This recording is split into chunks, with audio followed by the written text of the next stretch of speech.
Top Gun Maverick is the 36-year long-awaited sequel to the original Top Gun, released in 1986. This is directed by Joseph Kosinski, written by Aaron Kruger, Eric Warren Singer, and Chris McQuarrie, and stars Tom Cruise returning in his role, as well as a returning Val Kilmer, and also new actors such as Miles Teller, Jennifer Connelly, John Hamm, Glenn Powell, Lewis Pullman, Ed Harris, and Monica Barbaro.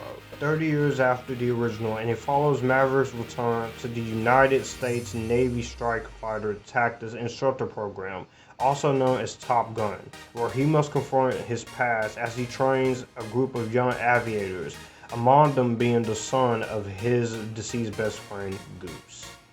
Now, if you guys are new to the channel, I am Joshua. Thank you guys so much for watching. Be sure to like this video, comment, and share it as well. All my social media links are in the description box down below. Be sure to hit the subscribe button and hit that bell so you won't miss any more videos such as movie reviews, TV reviews, some music talk, some anime videos here, and also live streams and stuff, you name it. This is mainly our movie and TV focused channel, but I'm trying to expand my horizons here. Also, my Cash App and my Chime are down there if you want to support the channel, and my Amazon wishlist. When it comes to Top Gun Maverick, this was a sequel I was actually really curious about. I didn't see the original Top Gun growing up until 2018. It was a first time watch for me, and I did review that movie back in 2018 as a first time viewer. It is definitely a product of its time, but that's what I do like about it. It's a fun 80s film from Tony Scott. So I was really curious to see how the sequel was going to go, and this sequel has been in development since 2010 by Paramount. Tom Cruise and Kilmer were going to come back. Producer Jerry Bruckheimer was going to come back, and this had initially Tony Scott to direct. But during 2012, while they were still in pre-production, Tony Scott passed away. Unfortunate case of suicide. And this movie is dedicated to Tony Scott's memory. In 2017, Joseph Kosinski came and wrote a new draft of script. Filming started from 2018-2019, and this movie was shot using certain cameras, and this was scheduled for July 2019 release. This movie has been the victim of multiple delays. First, by efforts to shoot several complex action sequences, and then by the ever-growing COVID pandemic and scheduling conflicts. But we finally got to see the sequel come to the light of day, and after those delays, I can definitely say this paid off. This was a sequel that definitely is just as great as its predecessor.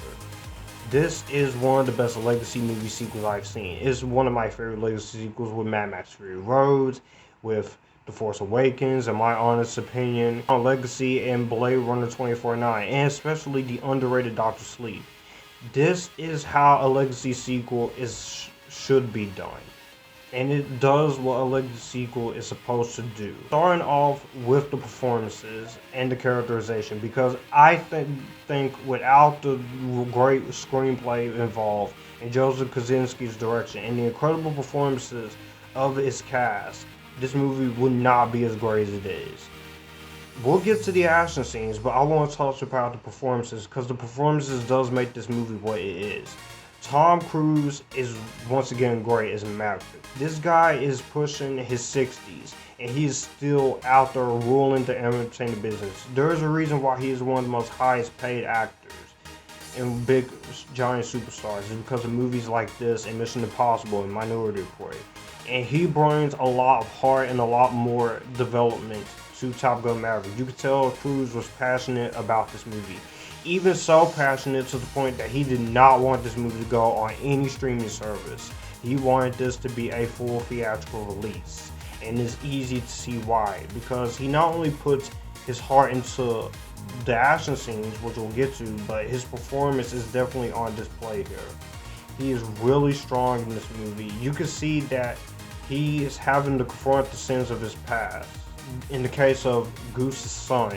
But also, he does something that he doesn't really want to do to avoid getting grounded off of his little pilot search as a Navy aviator. He's one of the best at what he does. He's come a long way since the original film. and he's willing to take in graduates for a special assignment, and he confronts the ghosts of his past and his deepest fears. And this culminates into a mission that demands the ultimate sacrifice. I thought his performance was really great. I'm gonna say it now. I do feel like Cruise should be in one of the front runners for Best Actor next year.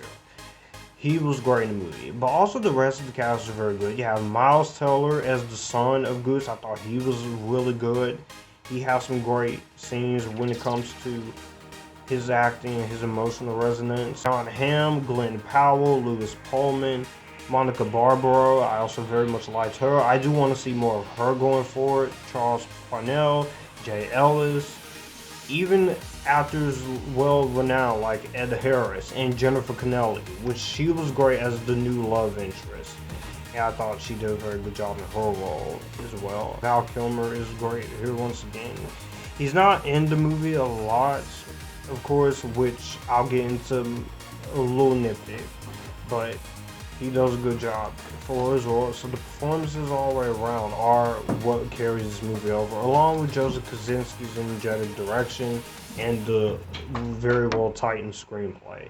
You get to know more about these characters going forward, these new set of legacy characters. You get to know more about Maverick, and you see what's going on with him. I thought the way the script was written, it definitely does make you care about what's going on here. And Joseph Kosinski, this is the director I do want to see more of. He is a very underappreciated unsung hero in this type of directing filmography.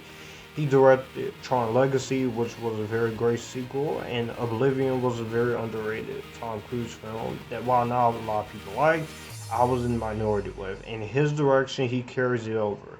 From the direction in its emotional sequences and the moments of heart, he does bring it there as well as the action sequences, which are very thrilling. There is some moments of CGI, but a lot of the time, the plane sequences feels 100% real and 100% authentic, and that's because Tom Cruise, he really pushed the actors, as well as the director, pushed the actors, as well as Tom Cruise himself, to actually fly these jets and planes on screen. It's all in camera on, and the plane sequences are actually the actors doing it for real. And Cruise, like I said, whether you like or hate the guy for his views or whatever, you do have to respect the man and his craft that he's pushing for old school in the camera action sequences. He is dedicated to it. And I'm very happy this was not sold to any of the big streaming services, because it would be a crime to watch these kind of sequences at home on a streaming service. This is a movie with the sound mixing along these sequences and the way they're shot with the 6K IMAX cameras in full frame. This is a movie that is definitely warranted for that theatrical release, and with the money it's making right now, $557 million, this is definitely one of the highest grossing movies of this year. It is definitely killing it at the box office right now, and when it comes to the action sequences, this definitely explains why. The fact that this movie does respect the 1986 original in its own manner without having to be a carbon copy of the original. This is what I very much love. And a lot of legacy sequels, sometimes for some people, they can easily fall into this trap. I'm someone who likes some legacy sequels. I definitely did feel the rush of adrenaline here and the need for speed here. Everyone's heart is just into this. And for the 2 hours and 11 minutes, it goes by at a very brisk and fast pace. It never feels long, it never feels dull, it feels just right. From the way the movie started until the movie ends, I was engaged with the characters and the story and the direction and the action sequences, even the emotional heart, that the fact that they did respect the original cast as well as they did. Yes, they do fill you in on what happened with Kelly McGillis' character and also with Meg Ryan, and they're not in the movie presently. They do have the explanation, which I was okay with, what happened with Maverick and those two. I definitely do like the rest of the cast. Cinematography is really good here. I think Claudio Miranda to get some great looking shots. Eddie Hamilton's editing definitely takes a flight into it.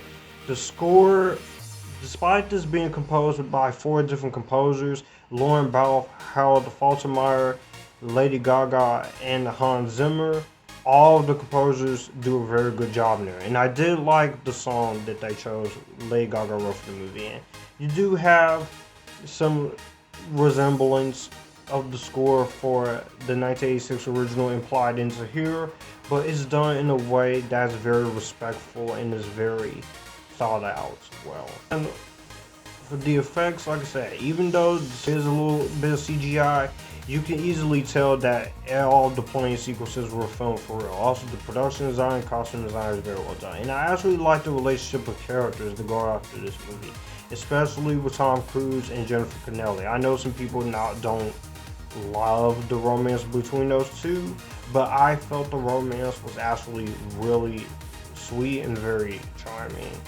And it did pay off for me personally. My only small little issues when it comes to the movie is I don't really care for what they do with Val Kilmer. Not like it was bad per se, but I feel like there was a better way you could have handled him. He's great in the movie, but of course I did get emotional when you see the outcome of his character. I'm not gonna say anything, but I feel like there is a better way you could have handled that. And I will say there is a way I felt you could have got Meg Ryan. If not both Meg Ryan and Kelly McGillis back, just Meg Ryan back somehow in the physical form, but cameo appearances are just fine. But all in all, I do think Top Gun Maverick is a worthy sequel that definitely did live up to his hype, live up to all the long delays, and it is a very great legacy sequel that does what a legacy sequel is supposed to do, with great thrilling action sequences, energetic direction by Joseph Kosinski, great moments of characterization, excellent performances by the cast, and I strongly do suspect that the effects and the sound mixing are going to get some Oscar nominations, as well as Lady Gaga's song next year. And this is a sequel that respects its original counterpart in its own right, while never losing sight of what people love about the first Top Gun in the first place.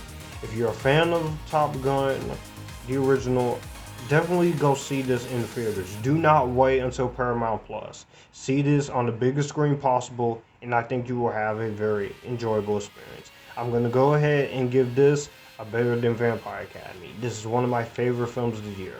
So, in the comment section down below, what did you guys think of Top Gun Maverick? Did you like it? Did you not like it? Or are you just on right in the middle? All my social media links are in the description box down below. Subscribe button, notification bell. Be sure to like, comment, and share.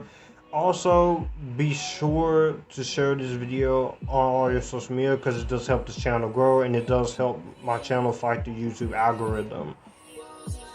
And as always, stay epitastic, join the Epictasticness, and you guys keep it cool.